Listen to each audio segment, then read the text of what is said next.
Hi, everybody, and welcome to another episode of the Critical Podcast. My name is Jimmy Good, and I'm but one of your hosts. And joining me, as always, is my go-to podcast compadre, Mr. Joe Lever. Joe, how are you today, pal? Is this mic on? I'm doing pretty good, pal. How are you doing? I'm doing just fine. Thank you for joining me. As always, I excited to knock out another Critical Reviews podcast. Well, bam. Just out of the park. There it goes. And well, actually, we should probably say that after, comic book illustrations here. Well, bam. Kapow. Woo. Not editing that in.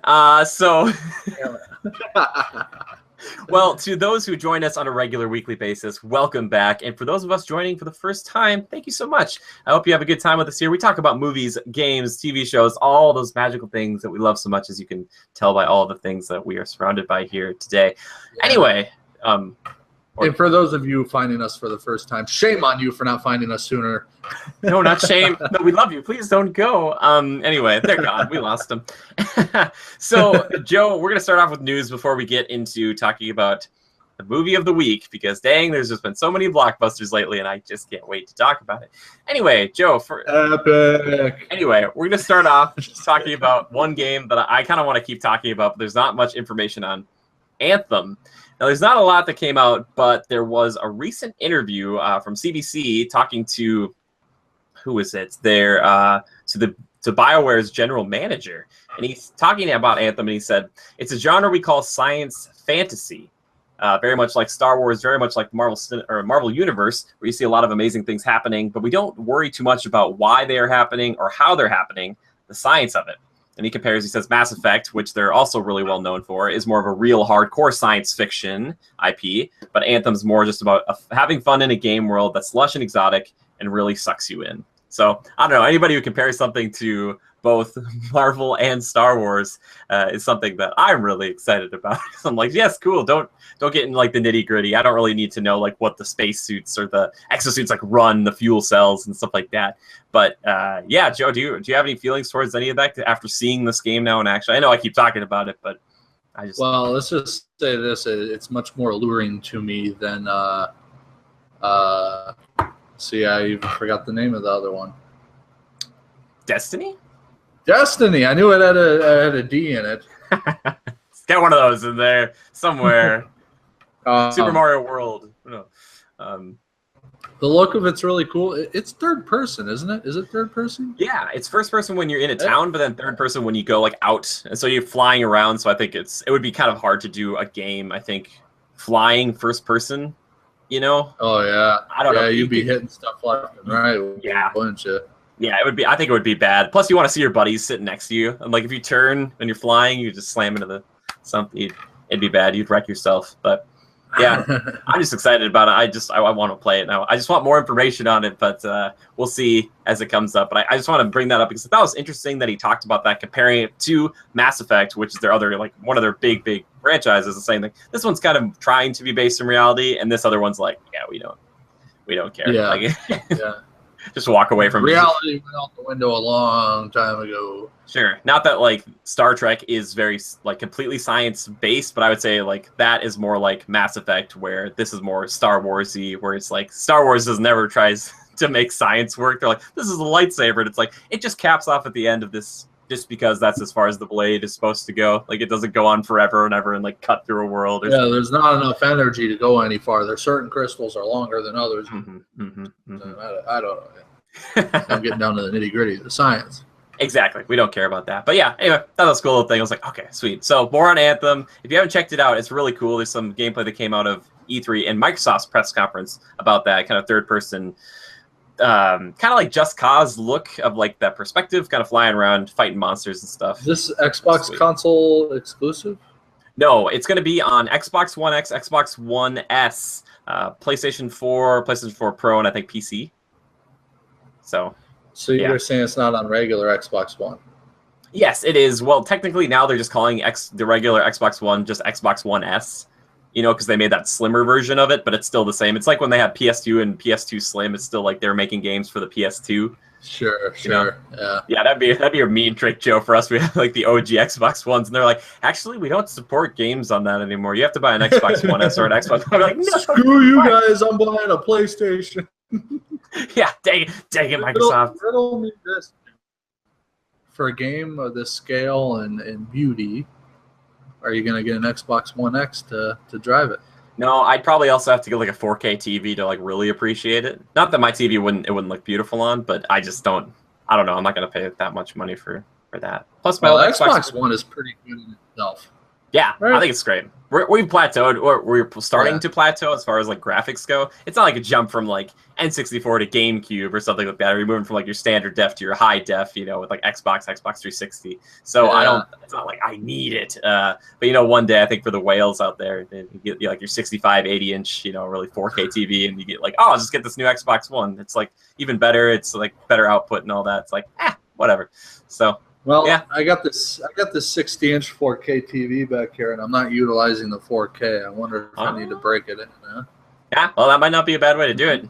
Yeah, you could. Red Dead Redemption 2. That's where we'll get the Critical Reviews 4K Xbox One X review. Oh my gosh, that would be. I would love a console review. Oh my gosh, that'd be so in depth. We'd have to go through like a lot of stuff. Like look at the. I wonder if anything will be different. I'm sure the heads-up display will be the same, but yeah. As long as I come on, I'm like. It's shit. Goodbye. That's our critical stance on that. We'll just put that. There we go. So, okay, Joe, shifting gears pretty hard here from Anthem over to Hellboy.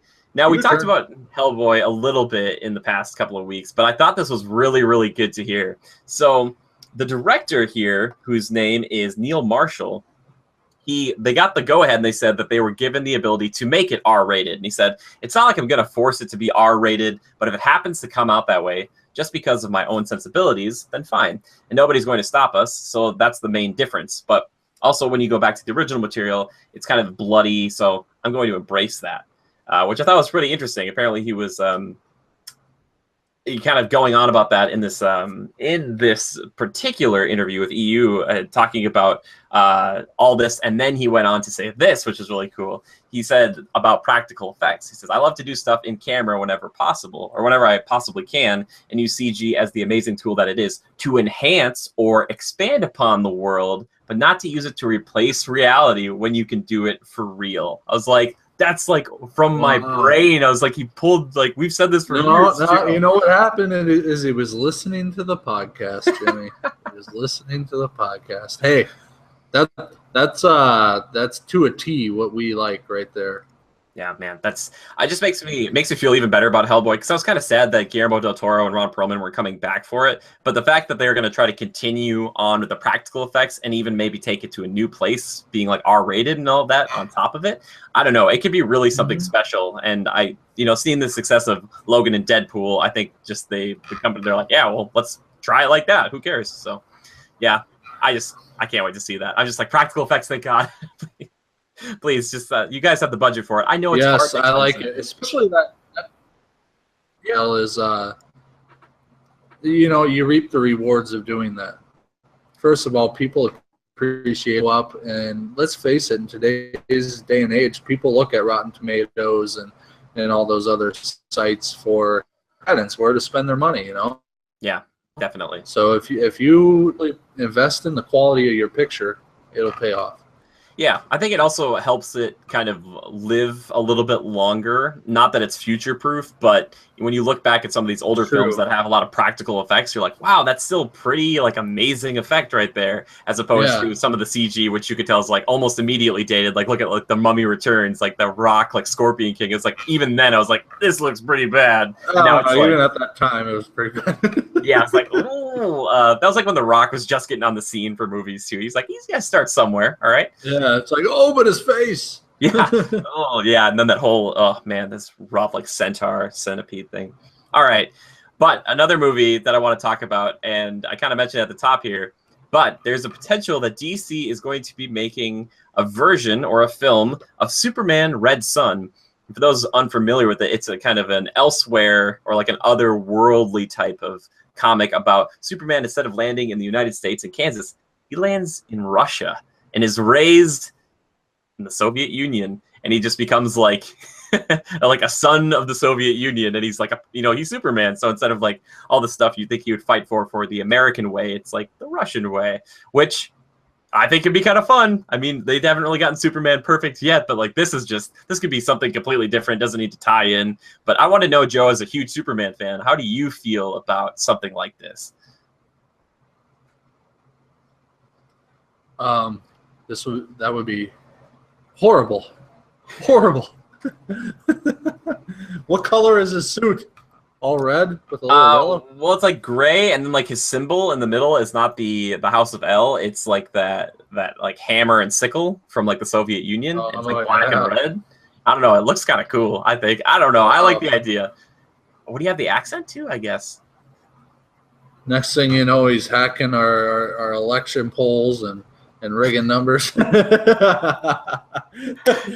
it's exactly right. The competition. Yeah, he's going after everybody. I don't know. You're not into this? Or are you kind of into this? You're not sure? As long as it's not connected, I'm all right with it. I mean, it's kind of weird. It's weird. Why? I don't know why they're investing the money in it, but good on them. Yeah, well, we'll see if it actually comes to fruition. I just thought it was kind of an interesting idea, especially kind of branching out and doing something that we normally wouldn't see. To kind of akin it to something in, like Marvel, it might be something like a Spider-Gwen. So instead of Peter Parker getting bit by a spider, it's Gwen Stacy. So not as extreme, obviously, as Superman landing in a completely different place, but kind of just like, oh, what if we told the story from a different perspective and something shifted just a little bit and then made this brand new franchise. So they would shake the foundation of everything my beliefs are built on. Well, don't worry, it's not your Superman. It's a different Superman. Just he landed somewhere else. I just want to see him scream for the motherland with a Russian accent as he's burning people with his eyes. He's screaming for Mother Russia. That would be pretty great. I'd pay to see that. That would be a fun time. And the last bit of news, Joe, talking about things that we're not really sure about. Jurassic World 2 got a title. Jurassic World Fallen Kingdom. Now, I'm not the best scientist in the world, but... Featuring King Kong. No, they can't. The king of the kingdom. It's a kingdom, phylum, class, order, family, genus, species. So kingdom's at the top, so it's a domino effect. So they're gonna mess up all the genetic species and all that stuff. But we got a little more information though, so because it's not just a title that we have for this, because this movie's gonna make crazy money either way. Apparently, Colin Trevorrow, who directed the first one, he's helping write and pen this one. He's actually working on I think episode 9 for Star Wars right now too. But he said that he kind of wanted to see what would happen if you kind of diversified it and you made like this source and information kind of free to everybody, like free sourcing, outsourcing everywhere. So like instead of one company, InGen, just making dinosaurs, it's like you have everybody making dinosaurs or multiple companies making dinosaurs, making hybrids, making just aberrations, making crazy things, which makes me think that there's going to be two companies against each other, like InGen versus like another rival company, like the one that they've teased back in the first Jurassic Park. And like they'll have their dinosaurs fight their dinosaurs, and then it'll just be like dinosaur fighting movie. I don't know. What do you think, Joe? Do you have any ideas? Do you have any theories for Jurassic World Fallen Kingdom? I don't know if that happens. I'm just gonna stand up and say movie ruined and walk away. Do I have I don't know where they can go with it. I'm picturing like a Jurassic Park Lost World Part 2. Yeah, you know what I mean? He said they weren't going to do that though. He said they're not going to try to do like Island and getting chased around by dinosaurs again. So I don't know. Yeah. So is this going to be more maybe people based and or is it going to be like 5 minutes total worth of dinosaurs or? I don't know. I guess if that's not the route they're going, it's going to take place on the island, right?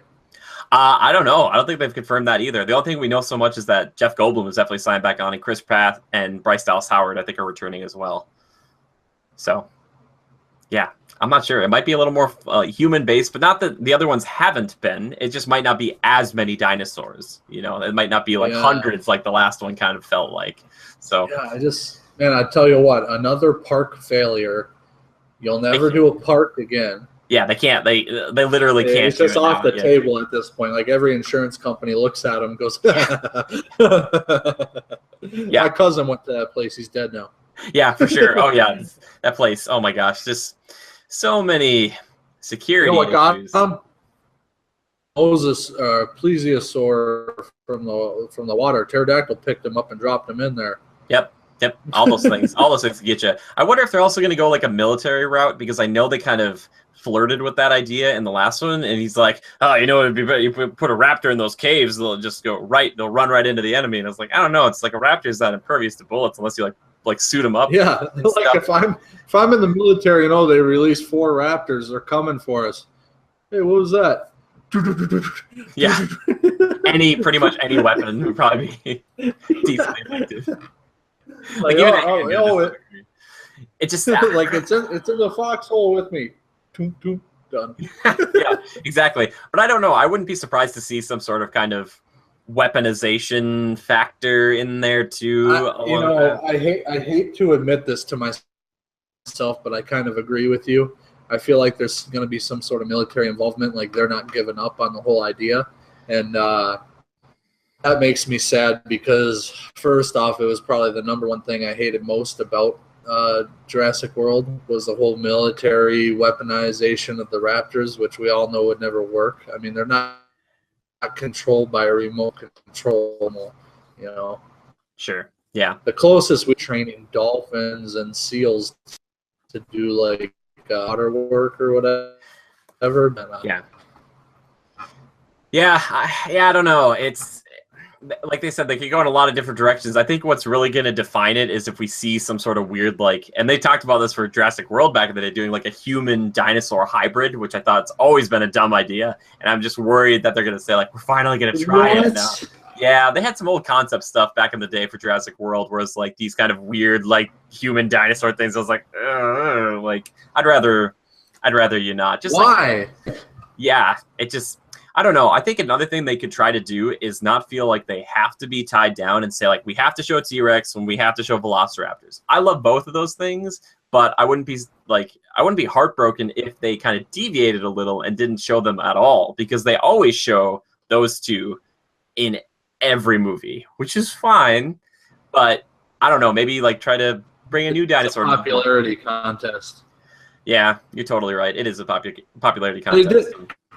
They brought a new dinosaur to the world. Oh God, what is it called? This is how much I care. I don't know what it was called. Which one? The hybrid one that Oh, you're talking Indominus Rex. Yeah, Indominus. Yeah, that one. They kind of introduced that. Not a real life dinosaur, just a hybrid, genetically engineered thing. But they brought the Spinosaur in for Jurassic Park 3, which was well done. You only saw about a minute or so of the T-Rex. Yeah, you didn't see much of T-Rex. They're like, this thing's bigger and stronger and better than T-Rex. And you're like, oh, okay. It kind of felt bad for T-Rex. I know, I felt really bad. Yeah, so they brought that in. That was cool. And that dinosaur is kind of scary and ominous. But the Raptors are just so well suited for like the intimate moments. I don't know what else you would do to fill that void. Yeah, make human raptor hybrids. Shut up. Shut up. If it comes to fruition, I'm going to be really sad. I'd be like, oh, no, I was right. Yeah. I don't want to be right. Like, what is wrong with people? Come on. Yeah, we'll see. Hopefully that's not the case. I hope it's not the case. Please don't let it be the case, please. There's no doubt that there's creative writers and story developers in Hollywood and these studios and all this, but I just don't know. At a round table, what ideas could I come up with to take this, Jurassic World and keep the story going, Yeah. What would the plot be for this thing? I don't know. We've exhausted the park thing. That option's off the table. Is there any reason for anybody to go back to the island? And right then and there, I'm like, well, nobody, no typical civilian, but maybe the military. Okay, yeah, that's military. Right then, and I think you're on to something with that prediction. Sure. You know what I would have loved, Joe, is if Jurassic World, they wouldn't have they would have been at the theme park, but all the stuff would have taken place behind the scenes, and kind of the finale was keeping the Indominus from actually getting to the public, because they could have built up and made that like the 6th one. Like they'd be like, finally, we're going to see a park get completely ravaged by like dinosaurs, because I feel like they've done the biggest thing they could possibly do, and you can't really go back to that well now that you've burned it. You've like burned that bridge. And exactly. You're right. And then, they wasted that card. Yeah, they burned it. They burned that card. And And that would have been a good note to end on. Yeah. Oh well. We'll see what happens. We'll see what happens with that. I'm still excited. I love dinosaurs, and I like seeing a lot of like a good budget put towards something like this. But I wasn't a huge fan of Jurassic World. Kind of I haven't been since. So I'm interested to see where they go. Who knows? Yeah. You know what won me over about that movie when I initially saw it twice in a row because I was indifferent on it for a second. I had to confirm my feelings. What got me hyped about it was just the fact that I was seeing dinosaurs. Yeah. It's just the dinosaur factor. I love them, Yeah. And they're great. And their interactions with everything in the modern world. And the thing is that the movie itself was kind of garbage. Yeah. I don't know. It's mostly the plot that's bad. Like everything else is great. I just think the plot's garbage. It's bad. There's a lot of cool ideas, like the park ideas and all that, except for the kayaking. Yeah, there's a lot of security issues. Just run rampant. Just dangerous. Yeah. Everything's dangerous in Jurassic Park or Jurassic World, I should say. It's just not safe. It really is. Also, Joe, now thinking about it, remember when it broke through the glass? The T-Rex broke through the glass in the first film, like in the SUV or whatever. Like, what kind of like triple or quadruple pane glass do they have in that like log exhibit that you can see it go and eat like the goat? It goes to eat the goat. It doesn't break through that glass. Also, we learned in the first Jurassic Park, it doesn't like to eat that way. It wants to hunt. So it just slaps that first movie in the face. It's like, nah, man, it's the same T-Rex. It's the same one. It's like 20 years later, it's given up. It's like, that's right, free meal. It's like, I'm old. I got a limp leg. I'd rather just, not have to run anymore.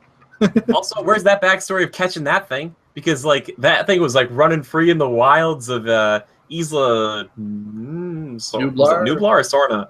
Nublar? Yeah, Isla Nublar. It's like, I want to see that backstory where they're like, we're hunting, we caught the T-Rex, we're going to put it in a park. And you're like, okay, it's safe. Yeah, no kidding. I'd love to see that.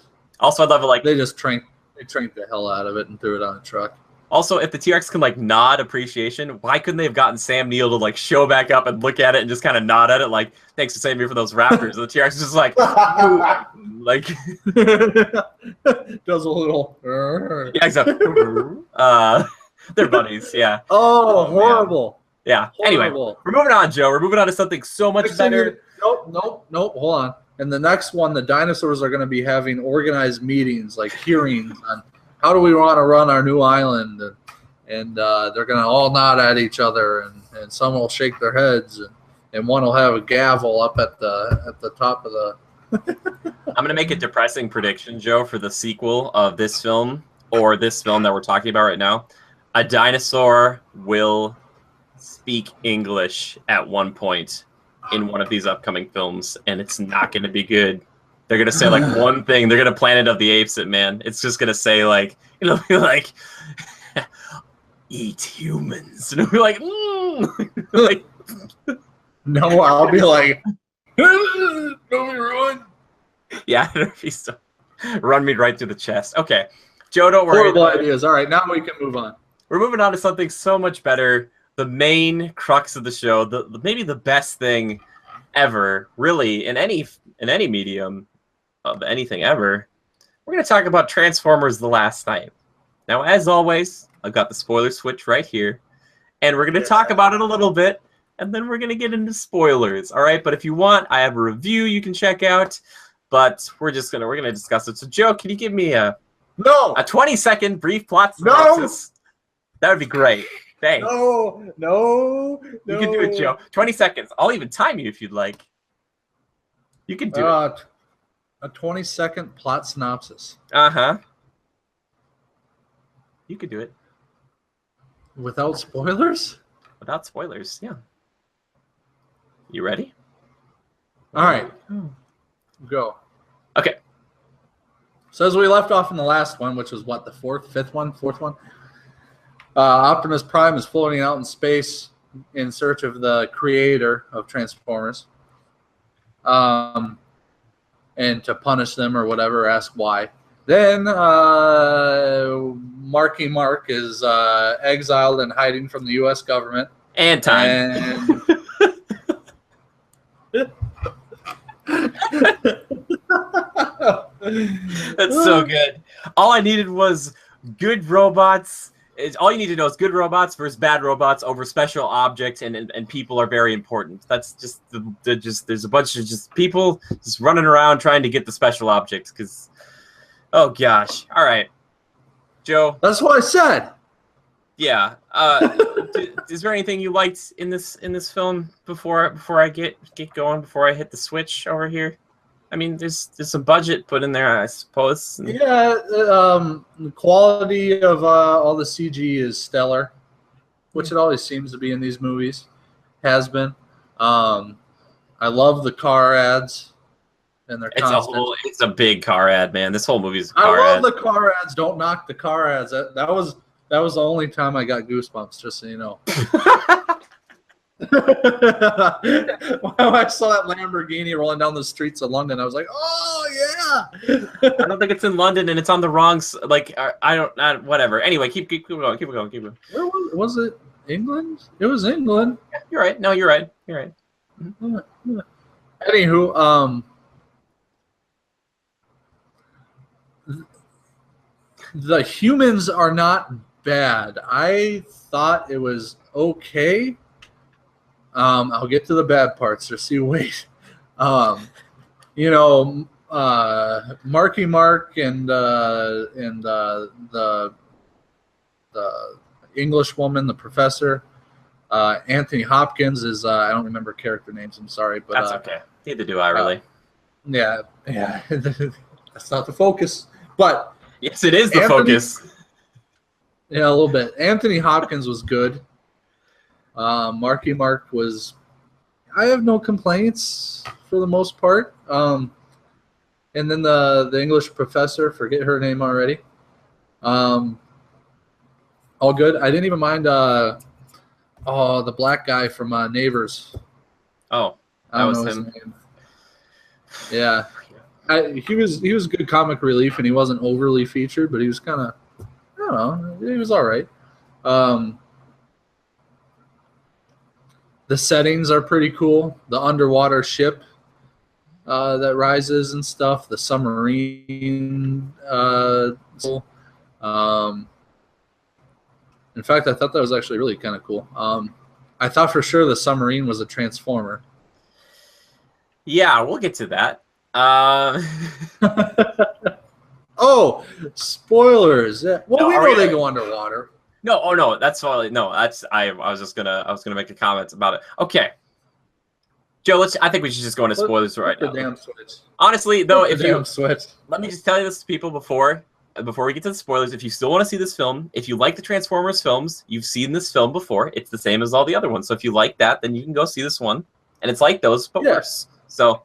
Anyway, I'll put the switch. No. Actually, I think it's too late. The switch has been flipped. Oh my gosh! All right, well, whatever. Spoilers or not, I actually think that this one was better than the previous one. I don't think it feels as big as the previous one. I kind of like Gunface, and even though the Dinobots come out of nowhere in that one, I like the Dinobots. I like Kelsey Grammer. I like Stanley Tucci. That one feels like huge. This one feels like just kind of like. I don't know. It feels like weirdly condensed, but also just boring. It's just so paint by numbers. It's so. Okay. Joe, by the way, that submarine's supposed to either be a Transformer or it's supposed to house Transformers, like a Transformers transport. But Bumblebee can't even get in the submarine, so I don't. He's like hangs on the side of it. So I'm like, why is this? What? I thought it was a Transformer for sure. Maybe it wasn't. It just didn't, like show you that it was. I want them to rename these movies. Caucasian people trying to be as tan as possible and sometimes Transformers. Like, I don't know, like, it shouldn't be called Transformers because, like, it's always about, like, Cade Yeager, who is freaking Mark Wahlberg now. Like, he used to be Shia LaBeouf. Now it's about him, who's, like, this chosen guy who gets, like, the sword, which is apparently Excalibur, maybe, from Arthurian legend, which I thought that was the two cool things in this whole movie are, like, the medieval kind of fighting, and then there's, like, a shot to World War II where Bumblebee's killing Nazis. I'm like, that's cool stuff. But now we got, like... Both of those were really cool, I won't lie. That was really cool. Piece was pretty cool. Merlin and Arthur and all that, and, Merlin was just like a lying...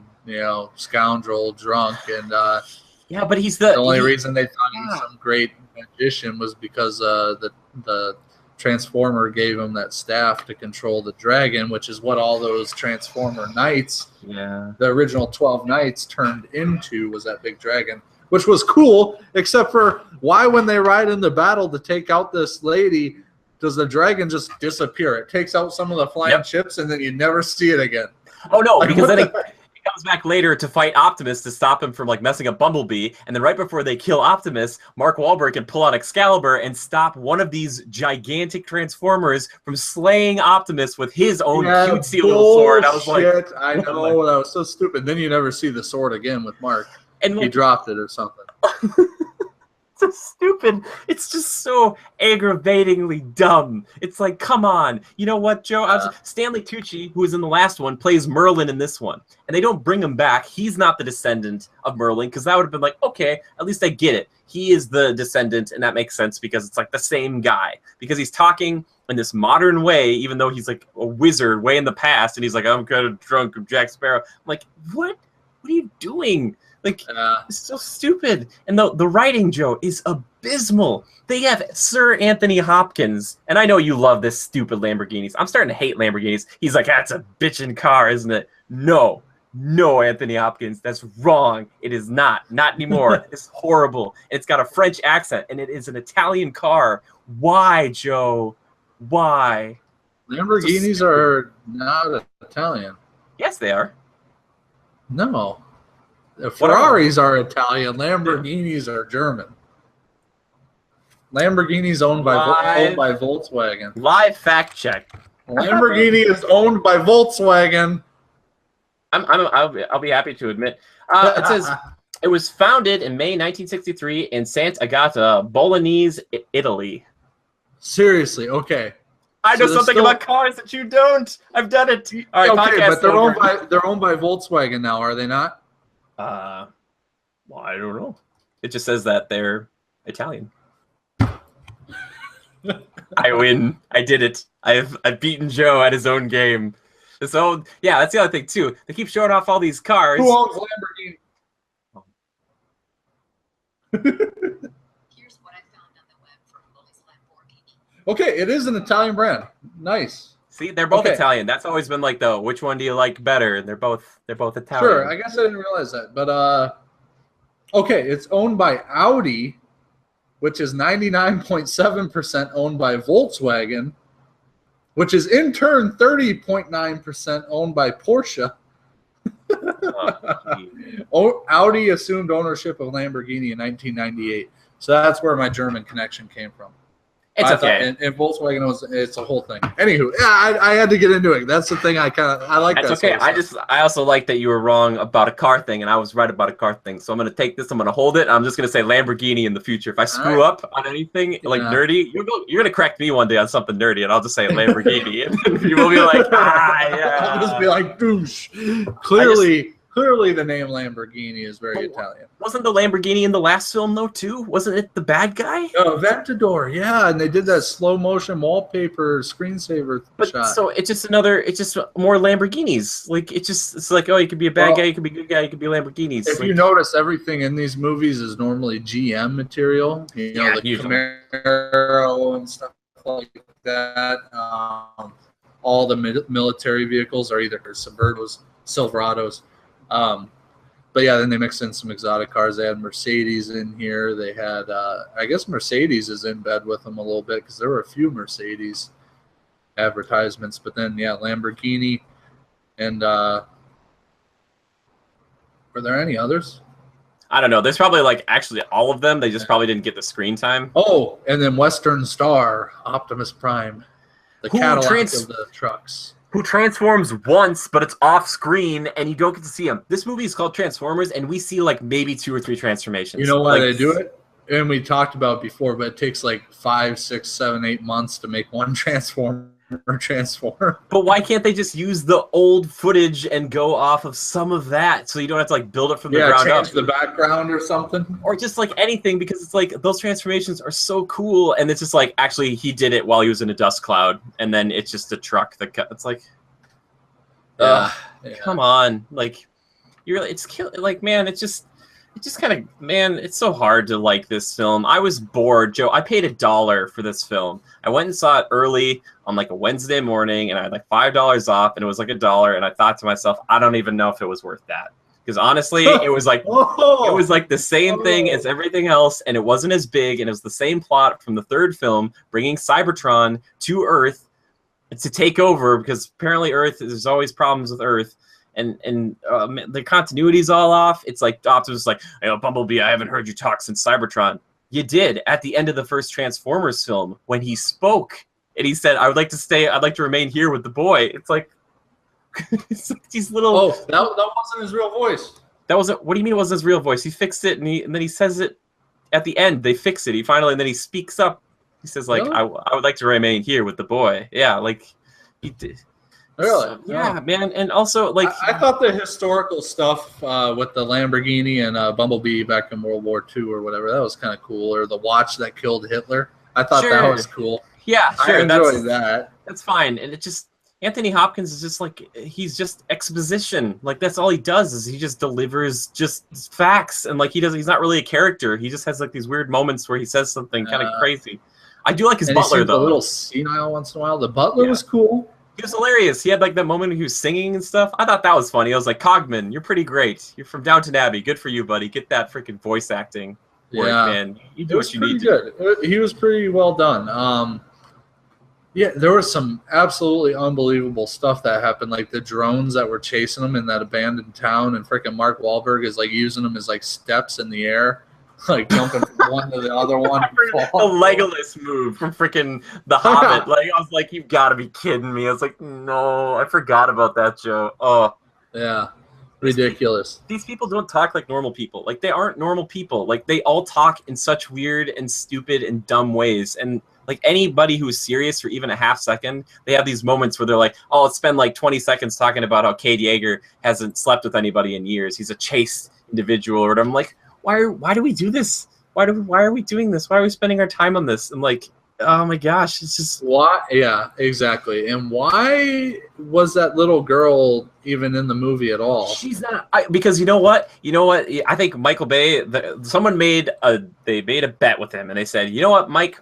I bet you could never get an underage female kind of lead in one of your movies and make her sexy, like really truly underage. And so he's like, you know what, I'll do it. And then it was Age of Extinction, and they're like, 17 years old, Mike, come on, man. I was thinking more like a 14-year-old. And he's like, I could do that. And so they do it, and she's just there, and it's this whole weird thing, this like little subplot with her and like these other little boys who are like caught in this, like, I don't know why she's living in this like abandoned, destructive, like, there's drones, there's Decepticons, there's Autobots living out here. What is going on? Like, there's nothing. It's so dumb.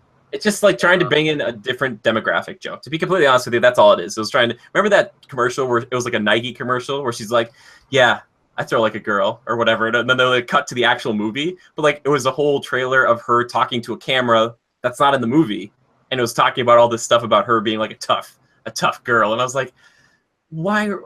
It's not a gender thing. It's just, why is this even here? That? Where was that? What? It's really weird. I might try to link it, but if you look it up, you can look up like a Transformers. Like she talks about being like a tough and smart girl, like living, you know, like a harsh world and stuff like this. I'm like, I don't even know how you live out here. Where do you find food and what's going on? She eats the dead Transformers. How would she do? With like what? She's eating metal? Like.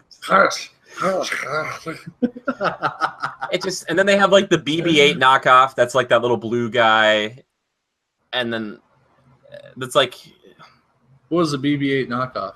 The little blue guy. Remember from Star Wars, little orange and white ball? Like he's like the two, like that little blue guy. What are we talking about? What's BB? Oh, that little scooter. Yeah, he's like the same thing as BB-8. Like they were like, I feel like Michael Bay just, and then.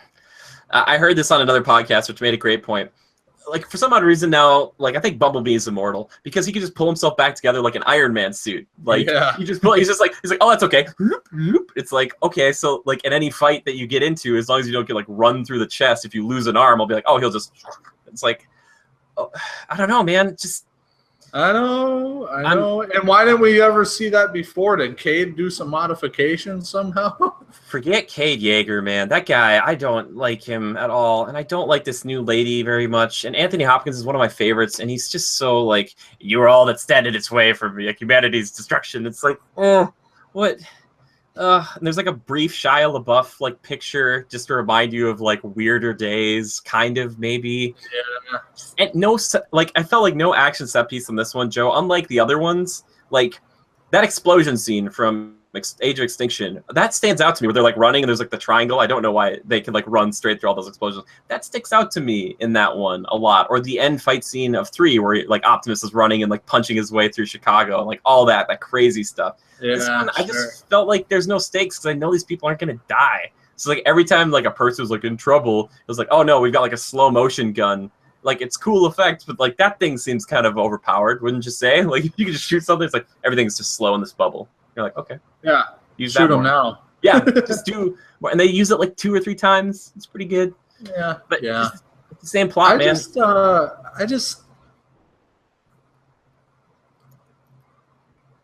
You know, it's still fun, but you're right. Everything you're saying is right. It's a shitty movie, but it's like, would I be all right if I never saw any Transformers ever again? You know, like those movies just died off and are gone. Yes. Wait, sorry. You're asking. Like we still have them. We can go back and watch them, but I mean, we never see another new one again. We never see new Transformers or Transformer. Are we all right with it? Part of me would be a little bummed, but another part of me is like, it's exhausted. It's done. The first 3 was enough. I'm just tired, you know, and I'm hopeful for the future because Michael Bay's not directing him anymore. There's the Bumblebee spinoff where it's going to be set like in the 80s. I think they should probably try to tackle some of this other stuff like that cool, like we talked about like World War II, and they're talking about, he's like, oh, Bumblebee, like, you know, back in the day, people didn't think he was very nice. And I'm like, well, how did his like processing change like from that time to now? You know, like, because back in the day, it's like just a killing machine. And did the Nazis have like Decepticons working with them? Like, I wonder where were the Decepticons at the time. Yeah, there's so many things just chronologically off. They brought back it's like Totoro, the guy from the other ones, like he's in Cuba and he's kind of like calling in. I'm like, why are you even like, you're not even part of this film, but you're like calling in to be like, he's like, I want to be knighted. I want to be like part of this like secret organization that Anthony Hopkins is a part of. Like everybody in the theater is like, oh, it's that guy. I don't know why they did this, Joe. I just didn't feel anything. And I still, you know what, there was a few moments. You're talking about goosebumps. The only times I ever get goosebumps, I love Optimus. That's the one thing I come to these movies to see. And he's barely in this film. He has a few cool moments. But like, you know, the green guy who's like an Autobot, he's like, goosebumps every time. And I'm like, yeah, I love Optimus. He's great. But all those other Autobots suck. Like, they're all just so, like, the samurai guy's got a fresh coat of paint, but he's still just like, I bet it's on my sword. And like, whatever. I'm like, you're just nothing. Like, you're not anything. Yeah. Just he looked cooler in red and black, by the way. I hated the blue. I guess, but he didn't like. They doesn't really do much later. Anyway, they're so childish. You know? Yeah, they are.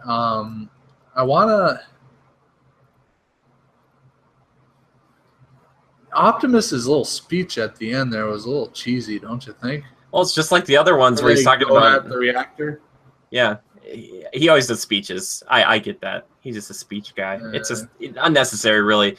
I just don't know. It always seems like during a lot of the fight scenes, there's all these other players where I don't know where they are and why aren't they there. Like you said with the dragon being one of the biggest things, like, oh my gosh, we have this powerhouse. These 12 knights come together to make a 3-headed dragon. I'm like, cool, that thing could fight off anything. You've got the Dinobots somewhere else. I don't know why they didn't come along with you. I guess they just couldn't come or whatever. But it's like, why? Too big. They didn't fit in the ship.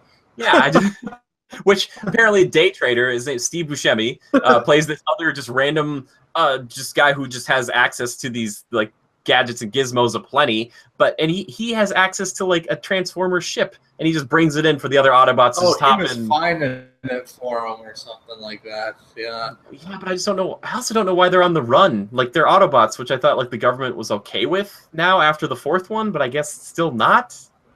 No, I don't know. Like, man, I don't know.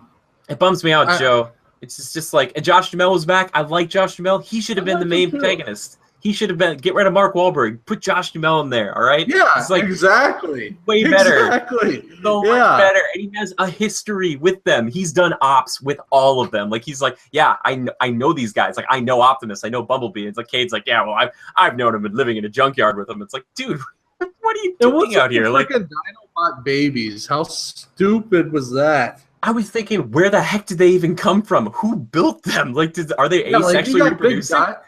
Yeah, you got like big Dinobots out here in this junkyard humping like rabbits, or I just don't what's even. going on? You got T-Rex mating with a Triceratops? Oh, and let's make Grimlock like the coolest T-Rex, like fire-breathing monstrosity, and it just like a dog. Like I love dogs, but they're just like, oh, he's just like, you better drop that car. And they spend like this whole bit about him like eating a car and spitting the car back. I'm like, who's this movie for, man? Is it for like a 5-year-old? Is it for like a 15-year-old? I don't know. It's just really, it's not for like. I'm starting to wonder if that's the case. Maybe they did a market study and they said, yeah, most of the people that appreciate Transformers are the 12 to 5-year-old kids. So maybe, I don't know. All I know is, Joe, it came out, on Wednesday, so it came out technically like on Tuesday for the preview, and in that time, it's only made domestically $78 or $79 million. Now, to put that in perspective, I was telling you before too, Joe, like Wonder Woman, I think made like $90 million in like 3 days alone. So that's showing that at least here in the States, people are like, I'd rather not. Yeah, not to mention Wonder Woman had. I won't even get into it. It was just more appealing to adults too. I feel. Well, yeah, just because it was like respectful. Sure. I don't know. No one in these movies or these Autobots or these Decepticons they're just all children, or they all talk in a weird way. Also, Joe, this is another point that was brought up by someone else, but I really, it stuck out to me. What's up with the Suicide Squad, like, Decepticon, like, yeah, like, I'm such and such, and they had to, like, Megatron was bargaining with the humans to release Decepticons. I was like, what is this? They did, like, this, they set up tables in the desert to talk to Megatron, and Josh Duhamel's like, all right, you can have such and such, but you can't have, like, Berserker or whatever. It's like, who are they? They barely contribute anything, but they do this whole, like, they would show one of them and then say their name, like, in big, like, bold. I was like, what the heck? Like, Joe, did you like that at all? It was so weird. No. Mike, it was stupid. It's a hodgepodge, man. It's a hodgepodge. Unfortunately, it's made $200 million in the foreign markets. So right now, as of this recording, it's at about $280 million worldwide. The production budget was $217 million, which is a whole heck of a lot. So usually you double that for marketing. So we'll see. Either way, Michael Bay's out. Thank God. Like, I don't know if it's him. I don't know what it is. They just need better writing or plot or anything. Because there's some good things in there. Like, you and I both agree, Joe. There's some good in these films. Like, there's fun to be had. Yeah, I mean, yeah, there's fun to be had, and I had fun. I enjoyed it. I didn't regret going to see it, but it has its holes. It's a little Swiss cheesy. You know what I'm saying? Yeah. Mm-hmm. You're right. It's fun. That's all it is. I feel like it was better than the last one in my mind. See, I thought the last one was better than this one, but I also think that it's not great. Like, when I used to walk out of the older ones, I remember walking out in those final fight scenes, I was like, wow, that got me kind of jacked, and that was really cool, and I really like that. But now I'm just like, I feel nothing now. I just like, man. What stands out to me most from the last one, maybe this is why I'm biased towards this new one, but the last one had that stupid boyfriend with the rally car. Thank you. And that whole, like, he's like, actually, we have a juvenile relationship that predates me becoming, like, older than such and such, so that way we can still be together, even though she's under. I'm like, why is this a thing? Yeah, and I'm sponsored. He just got picked up by Red Bull. Yeah, big deal.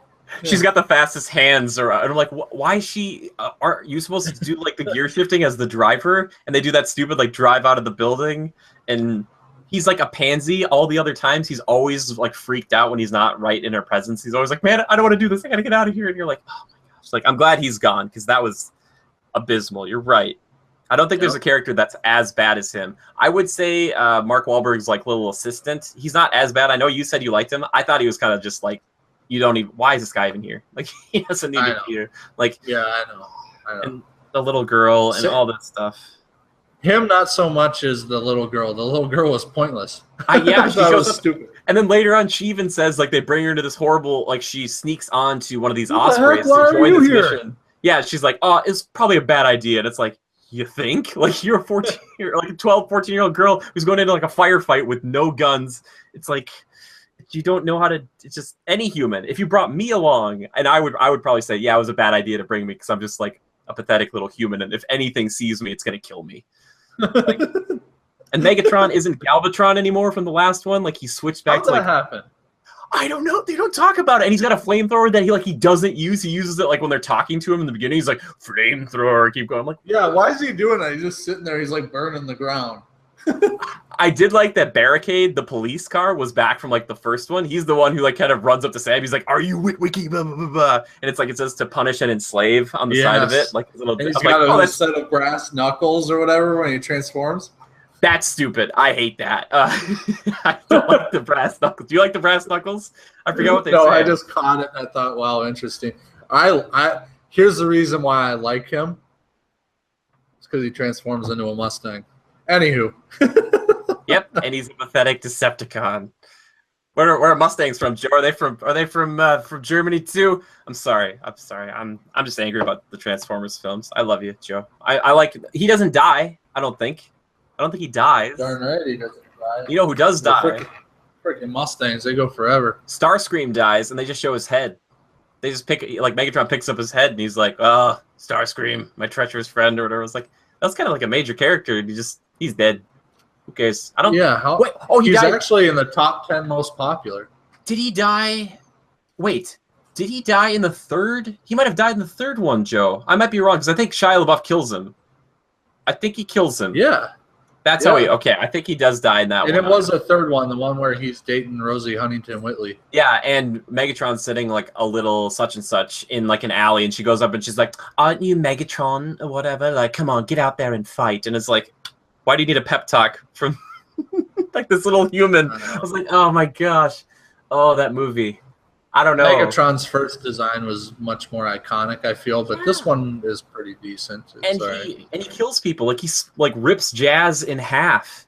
Like he does stuff, and now he's just kind of like. Don't you agree that the Decepticons just seem flat out weak in this movie? They're so weak. They're just like, oh man, and they even try to buff them up with that little montage that we talked about, and they just look like weird. Like a lot of them came from like a rave or like punk band concert. Like they like one's got like a mohawk, and he's like, oh man, it's like.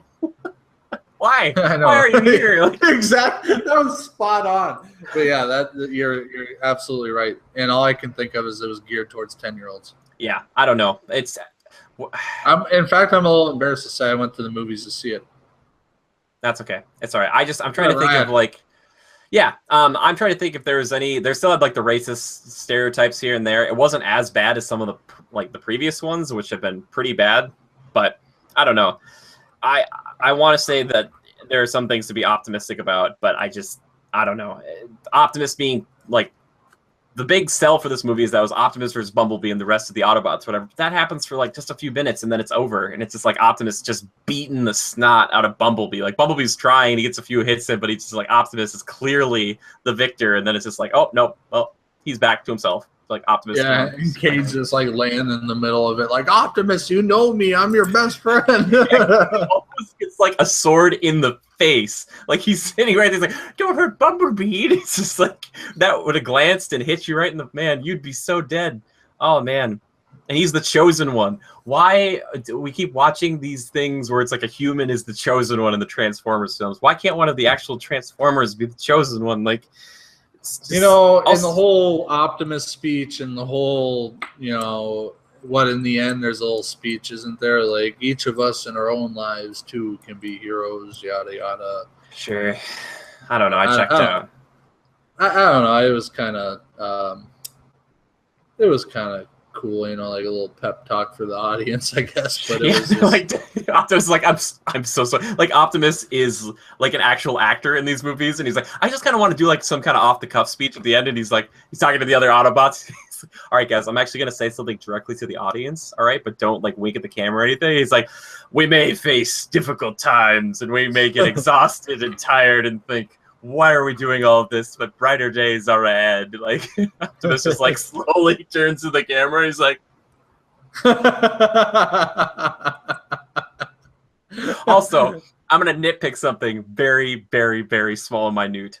In the trailer, Joe, when Optimus does that kind of cool spin about, he kills like 5 Decepticons in like one swing.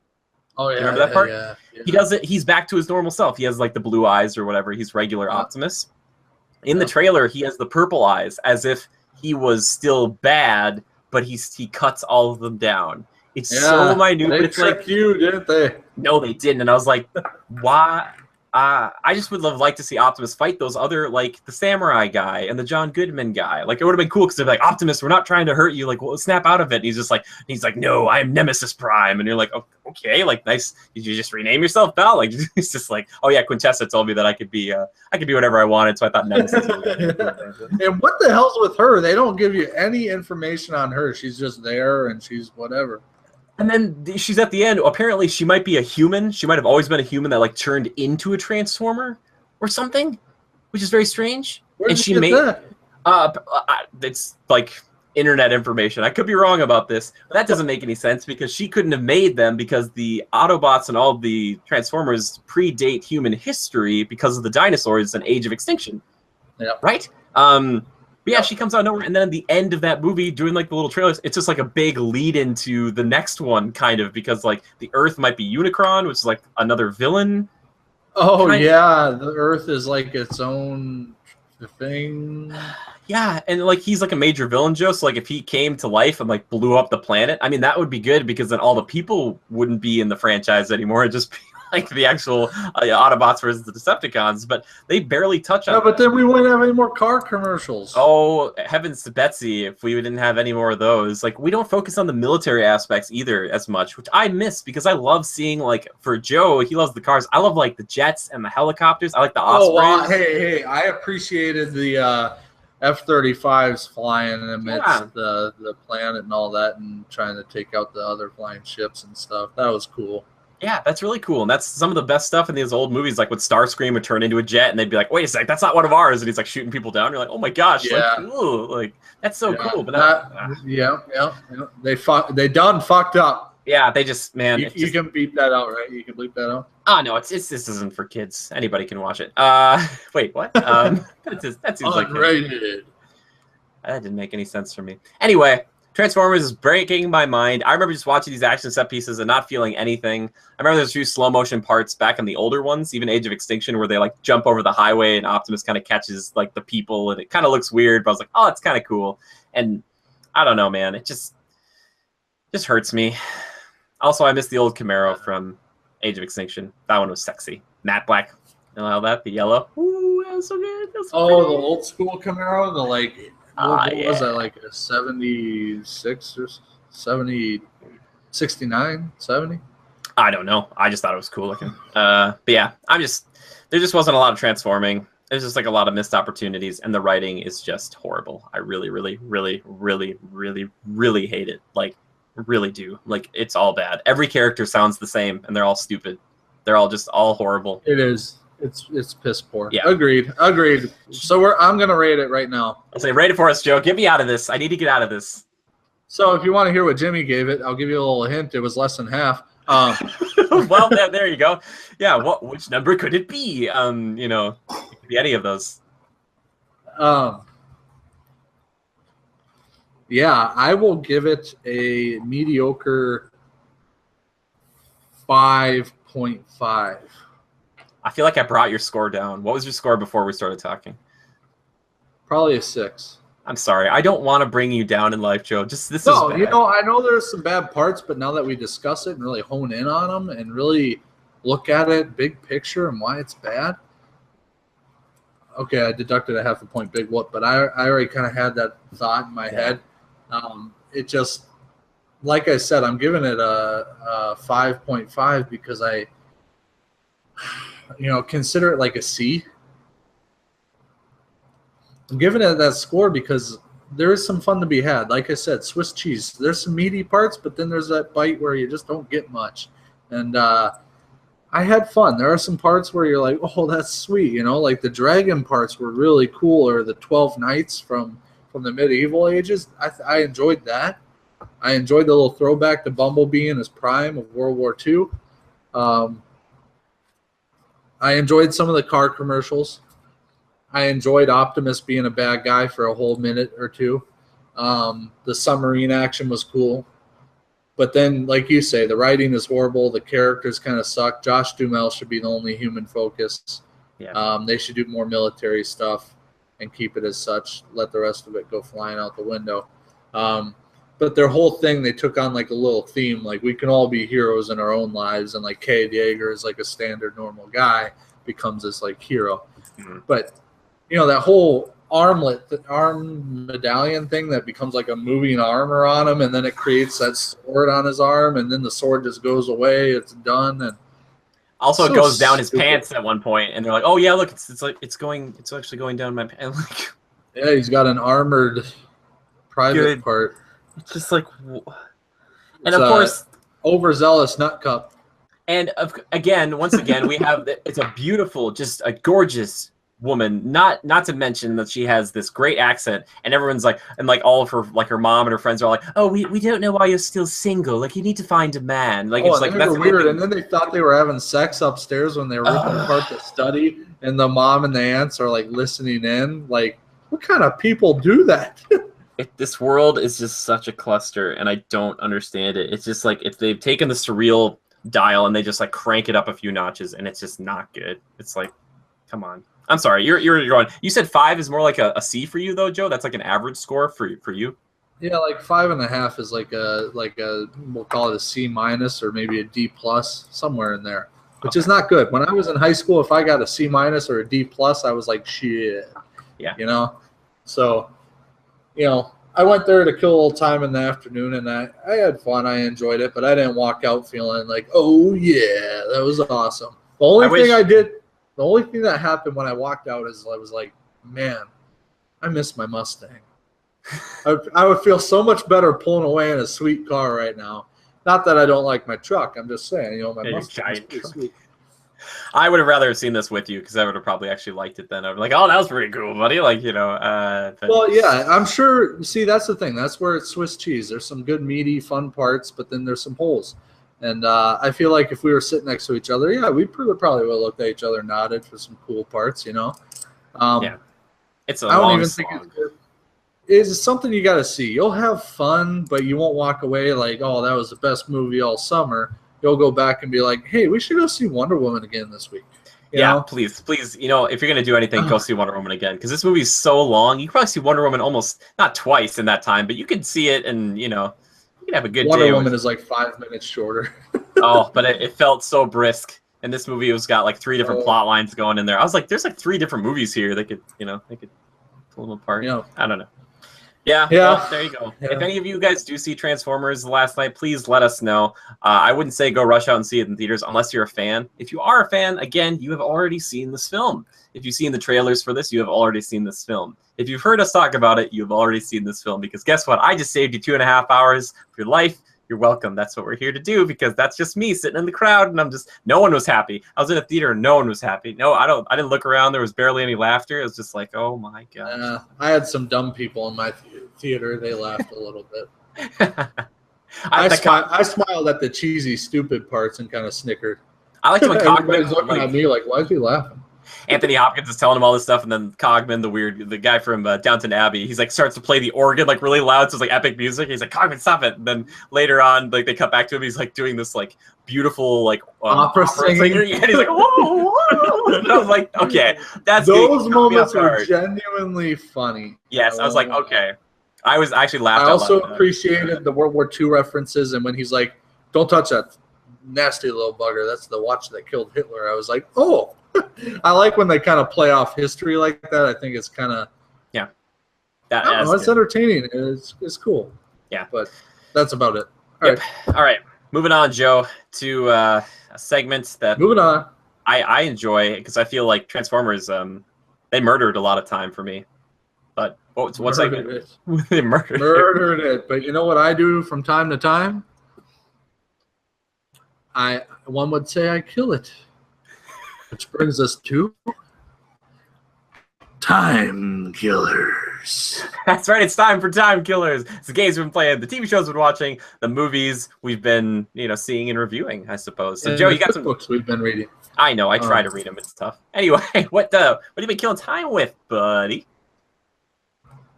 You're gonna laugh, Jimmy. I'm not gonna You're laugh. gonna laugh. All right, zoom in on Jimmy's face now. Okay. I don't think we can do that, can we? Guess who's rewatching Smallville from the beginning? This is somebody's baby. No, I found it in a somebody cornfield, baby. It's a babe. Babe. Stop butchering Remy Zero. Come on. Somebody adopt this baby. It's a babe. That's all I can think of when I hear that song. Like, he found it in the field. It's like, ugh. Unreal. Anywho, I'm already halfway in this, or a quarter of the way into season 2. Oh, wow. Nice. Cool. Yeah, I spent a little time watching it this weekend when I got bored. And I literally would just turn them on and play them. And I would play. Oh, I'll get to that in a second. Smallville, doesn't matter what you say, it'll always be like number 1 in my heart. I love it. But as I'm rewatching it for probably like the 3rd or 4th time, I'm noticing trends that I'm like, wow, that seems absolutely ridiculous. Yeah, that's not to go. I don't know. It could be hard to go back. 2 major things that just drive me nuts now that every time I hear it. Chloe Sullivan. Oh, I'd love to get an exclusive interview. Oh, I'd love to get an exclusive interview. Or maybe I could get an interview for the Torch sometime. How about you give me an exclusive on that? How about I get an exclusive? Shut the hell up. How many times are you going to say that? Poor Chloe. And then Lex Luthor. I'll have the finest doctors flown in from Metropolis. I'll have my lawyers in Metropolis take care of it. I'll have a specialist flown in from Metropolis. Yeah, they got to keep reminding you that Metropolis exists. Yeah, like every time. It's like the most it's just the most corny thing ever. Every freaking time. Yeah. Oh, man. It's a corny show, dude. It's a really corny show, but it's not. It's good. Yeah, not all of it is corny, but most of it. It really is. And those little bits, those are like lines that they say every episode. Mm-hmm. I'll have these guys flown in from Metropolis and within the hour. Can I get an exclusive on that? Shut up. Just shut up. It's just hilarious. And then top of that, there's other little things I'm noticing here and there, like, oh, I never thought of that. That's not right. So That's all right. yeah.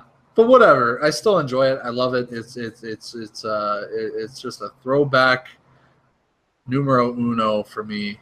I'll always appreciate it. But yeah, I especially like the first half of the series, like seasons 1 through 5 out of the 10. I think they're the most genuine.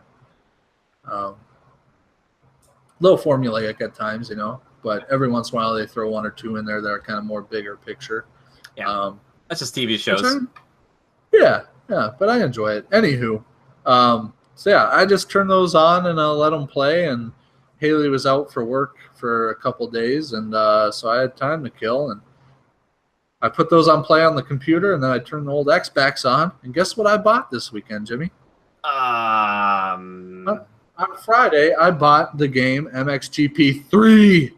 Oh. There's a new one out, and I've been playing the heck out of it. Is it much better than MXGP 2? Here, there's a trade-off between the two. And here's what they are. There's a few. They brought in some new gear manufacturers and stuff, and they also have 2-strokes in this game, which they didn't have in MXGP 2. The graphic quality of the rider and the bikes are worse in the third one. They don't seem quite right to me. What? Yeah. But I love the tracks a lot more. It's a lot of the same tracks, but the tracks are more realistic, and and the dirt, the ruts, and everything change a lot, and you have to be more exact and precise in the way you ride.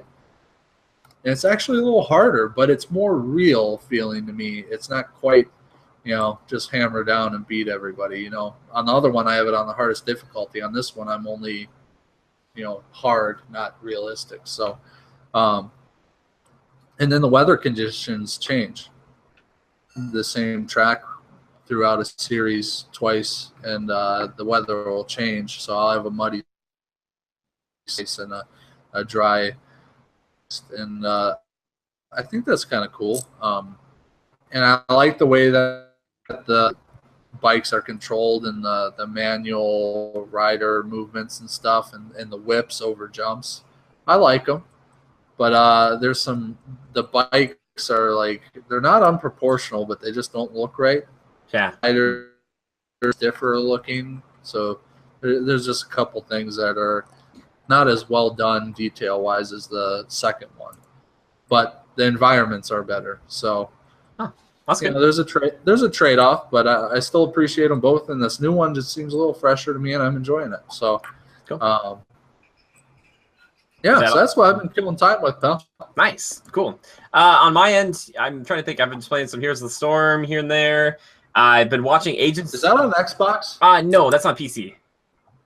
Every time you're playing that, your Xbox says you're online playing it. Oh, I think it's all linked up, so it should know. Also, because now that it's part of Activision Blizzard, they're gonna have a thing in the Blizzard client one day for Destiny 2, like underneath all of their other games, which is gonna be a first for like Blizzard stuff. So I'm not surprised that there's like that kind of cross, like, oh hey, Jimmy's playing this game right now. So wow. Yeah, but I've been watching Agents of S.H.I.E.L.D. over on Netflix. Was it the 4th season? Something like that. Yeah. Ghost Rider? Yeah, the first half is Ghost Rider. They've been doing this a lot with ABC shows, and maybe other ones have been doing this too. But they'll have like an arc for like 7 to 10 episodes, and then they'll do a completely different arc. So you don't have to, it kind of wraps it up quickly, for some of these things, and then gets into the next one. So for like Once Upon a Time, they'll do like one kind of villain for like 7 to 10 episodes, 12 episodes, and then they'll do a completely new one after that. So it feels like there's a lot more in a season because of that. Instead of just like, oh, at the end and the beginning of every episode, there's like 2 minutes on like, man, what are we going to do about Zoom? Like on Flash, it's like, what are we going to do about Zoom?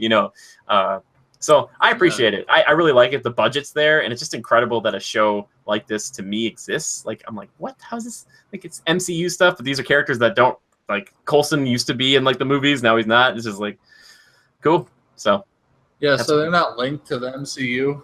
They are. They're actually in it. Is this all happening? Okay, so this is all happening. Oh, yeah, it was really cool. I didn't start watching it. I saw a clip with Ghost Rider and some sort of like vault tank thing, and he busts out. Yeah, they do some pretty cool stuff. And he goes crazy, and he busts out of a door. Yeah, he does a lot of that.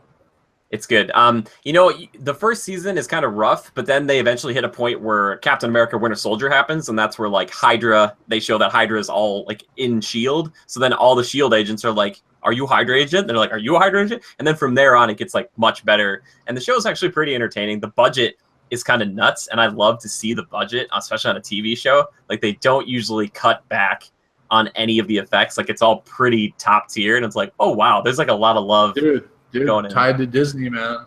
Oh yeah, Disney funding. Oh yeah, I get that sweet, sweet money, the mouse money, baby. The cheddar. The cheddar. Yeah, but I like it a lot, and it's goofy, corny action show, So I like it. Yeah, it's good. So speaking of time killers, I'm gonna kill a little bit here. What's with the shirt, Jimmy? What's the shirt about? Yeah, this is a Welcome to Tatooine. So this is a Star Wars shirt. That like where Luke was on in the first, A New Hope. So yeah, so he's got like the house here and like the dunes and the suns and stuff. And, yeah, pretty cool. Huh? It's a pretty fun little like kind of one of those like a postcard shirt almost. So yeah. Do you like it? Do you like the design? Sure. Yeah. Yeah, it's kind of cool. Flex for the people, Jimmy. Flex for the people. I have another one, Joe, that you probably haven't seen yet, where it's Darth Vader and it says "Warning: Choking Hazard," and he's going like this. I'm like, I like it. I love that type of thing. I'm like, give me a good little joke. Give me a good little joke. Anyway, so is that it for your time killers, pal? That's it for my time killers. That means we're going to the next segment, which is community feedback and questions. Joe. Not before I say this. Uh-oh. So, Jimmy, saw you were in a wedding this past weekend. I was in a wedding this past weekend. Uh-oh. Saw a photo or two. That's correct. Damn, man, you were looking dapper. I tell you what. Why? Thank you. I didn't figure calling someone's wedding a time killer would be a nice thing to say. I'm like, well, that wasn't a wedding. This was just killed time. No, it was an Killing honor. some more time currently. Yeah. But Yeah. looking sharp, man. Looking sharp. Thank you. Looking I look sharp. okay. And then lay this on us. I know you were doing some TV stuff recently. I am or did. I was kind of like a co-host, but they said I was hosting this show that was like a live TV show for one of the local TV networks in town. I did it kind of as a favor, so it was good experience though. Live TV is very interesting. Obviously, Joe, we're not live right now, and I could edit this, just change it up. Why do you need to edit it? I don't know why you need to do that. Yeah, I don't know why I need to either. Anyway, and doing Twitch stuff. Twitch is kind of like live TV in a sense, but it's weird to have like a script and stuff and to be talking to people and have a certain amount of time that they say like, hey, you get this much time to talk and we'll kind of give you like the wrap and stuff like this and like when you're 1 minute out. But, knowing that if you screw up, you can't say like, hey, can we stop and go back and do that again? It's just like, go. So anybody who's in live TV on a daily basis, I just have so much respect for you. Like I know some of like the Easy Allies guys have done stuff like YouTube and stuff, like Kyle Bossman. He's like doing like live and like, it's intimidating because they're like, all right, 10 seconds so we're live, and you're like, I don't know how many people are watching. Just like there's this big gigantic camera just pointing at you, and then there'll be like one on either side too. They're all just like right. You're like hi everyone, like just try to be cool. So yeah, it went well. I think it went pretty well. They said I did a great job. So yeah, and I must say you had the look, man. You were looking dapper in that as well. Oh yeah, I don't know why it stood out to me. Compliments abound tonight. Thanks, I thought, man, he looks the part. He's doing work and trying to. Impressed. I'm trying to get not the wedding, I guess, and this would just be something that might help critical reviews in the long term. But stuff to get us noticed. Did they at least let you put a plug at the end? I didn't do a plug on this one, but I do on the other show that I'll be filming this Friday called Game Shark. So if anybody's interested in watching a podcast just about video games, we do it once every other month. But I will be doing that and filming it this Friday, and then they let me do a plug at the end of that. And I'm just like, hey, if you want to see more of us, go check us on Critical Reviews on YouTube. So I'll try to link some of that stuff in the future. If you guys want to see it, I usually put it on Twitter as well. So that's like another easy place because they put it on their like local drive. They don't want to put it on YouTube for some odd reasons, which is totally fine and I respect it. It's just hard to like share with people because I'm like, oh yeah, where's the YouTube link? And I'm like, well, you have to go to like this other thing. Yeah. But not to mention they don't want to. I mean, the marketing alone by putting it on YouTube and the getting it out there is so much more efficient. And you're telling me, yep, I know. It's kind of a weird world. Also, they're in an interesting spot where they're trying to kind of do stuff about like local government, and that's the thing. Like that's where their funding and stuff comes from. Civics and stuff. So no, I respect it. They don't want to compromise it, and I get that. I'm just hoping one day. I told them, I was like, if you want to try out any show just to be on YouTube out of any of them, just put Game Sharks on there because it's like, what's the worst thing that could happen? I'm like, I'm doing this just putting this thing together, just put it out there. It's not like anybody's gonna have a problem with it. Yeah. So. Well, needless to say, it's cool you're doing it, and you look the part. You're doing a good job. I saw the setting for that one. You were on. You were on like some balcony overlooking the river with the bridge behind you. Wow, yes. What a cool shot there, man. Yes, the mighty Mississippi. Yeah, it was cool, and it was actually at a park that I used to go to a lot as a kid, and I didn't realize about all the history that we talked about in there. And I was like, whoa, wait, what? It used to be this, and it used to be what? So it was cool. So yeah, it was. All I can say is, Jimmy, there may be a career for you in TV one of these days. Maybe. I just want to, if it's TV, like with a focus on video games and movies, that's what I want to do. Because like this stuff's fun. It's just that I'm, my passion really is for this type of thing. And I want to talk, I really want to just interview like Ian McKellen, or something. Or just like Phil Spencer from Microsoft. Like I would just love to sit down with that guy and just say like, hey man, like how do you feel about like these and these? Like what do you feel about the Sony game or whatever? Just like have a fun chat. Just that weather, huh? Yeah. Yeah. Well, like I said, I'll try to link that. And if you guys are curious and you don't see it here, please just tweet at me anytime, and then I'll shoot it at you. If you want to see me, it's not talking about any of this type of thing. It's talking about like local stuff where I'm from. So probably not going to affect anybody who watches it. But if you want to see me in a live setting, just trying to do witty banter, you can check that out. So anyway, here we go, Joe. We're finally going into community feedback and questions. First off, our community feedback, Joe, pretty great. We asked the Legionnaires, what's their troll / lame superpower. Yes, lay 'em on me. What the heck? Says finishing books before my friends, even if I start later and seem to have less time. That'd be so. When did you start it? I like that. For months. And she's like, I just finished it like 2 days ago. She's like, I read it over the weekend. this is oh my gosh, beating down Brian. I love you so much. I would be able to give people the illusion I am wearing pants when I'm really not. So he's just walking around. Just all about that open ventilation, it keeps it cool throughout the day. Oh my gosh.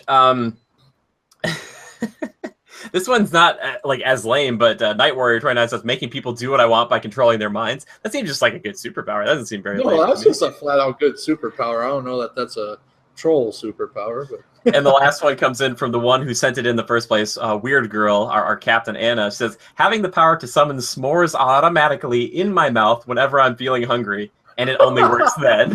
So only when she's hungry, she can just be like, Anna, how you feeling? Yeah.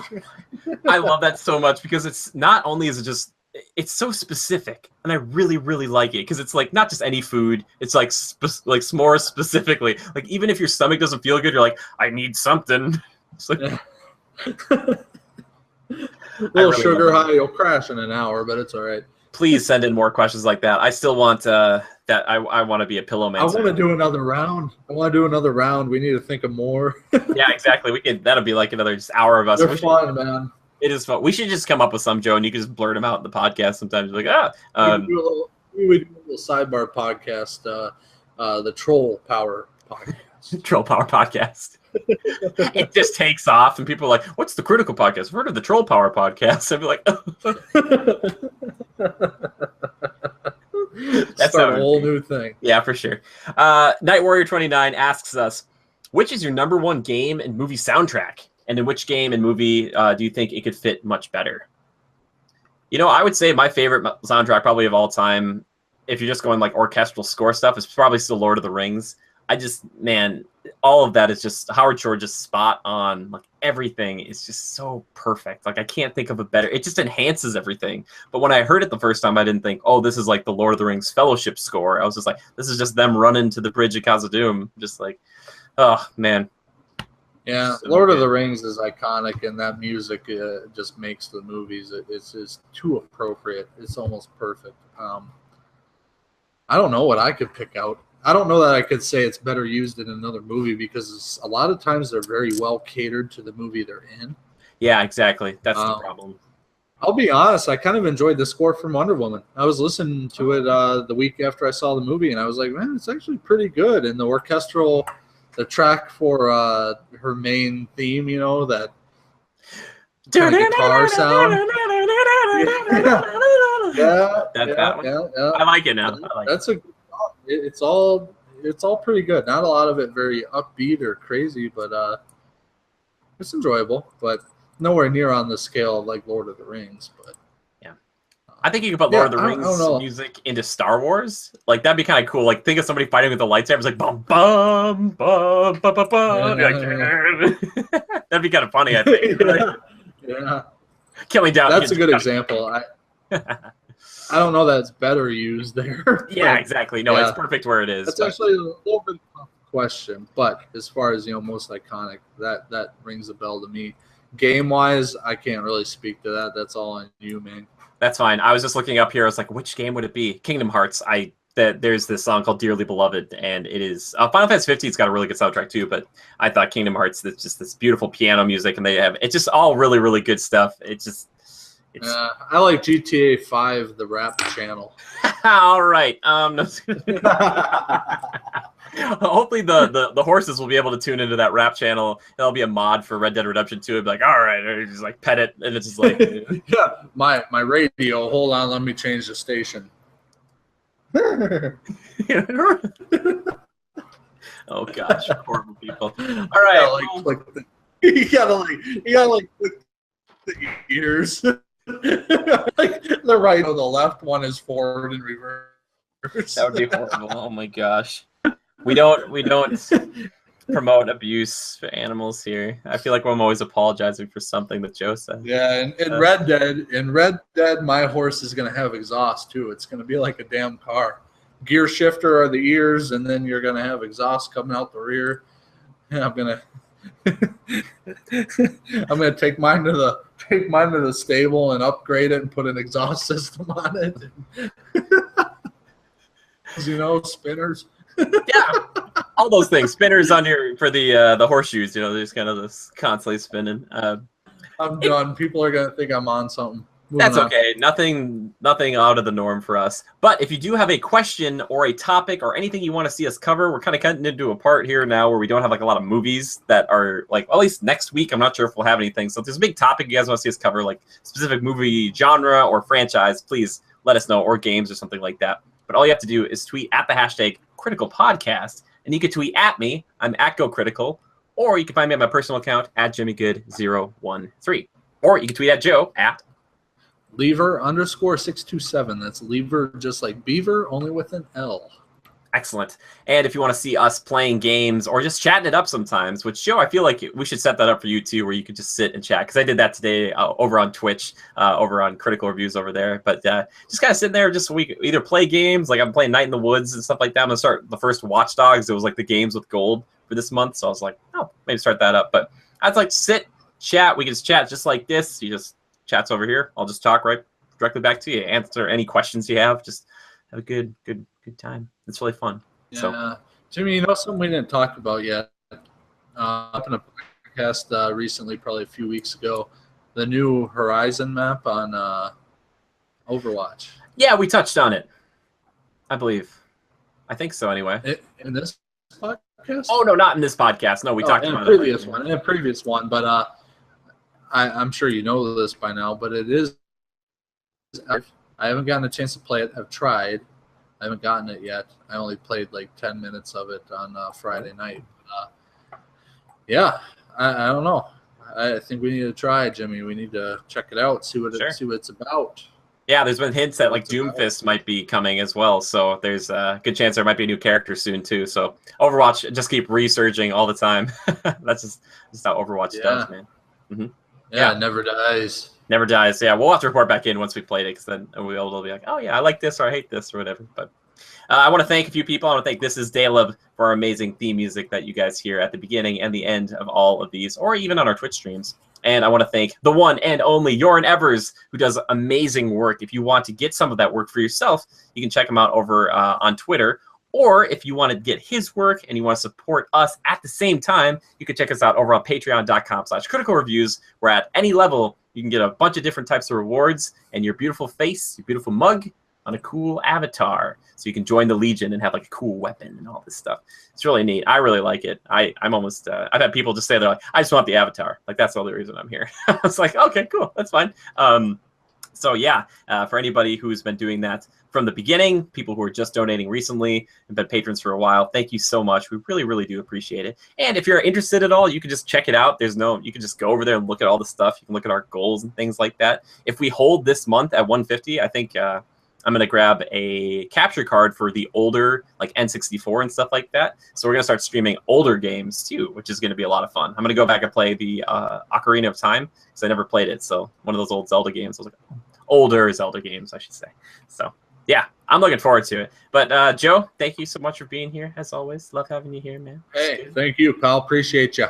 I appreciate you and your beautiful face. I do. And I just want to say thank you once again to all of you. Love and hugs. And just remember to adapt and overcome. And we'll see you next time. Goodbye.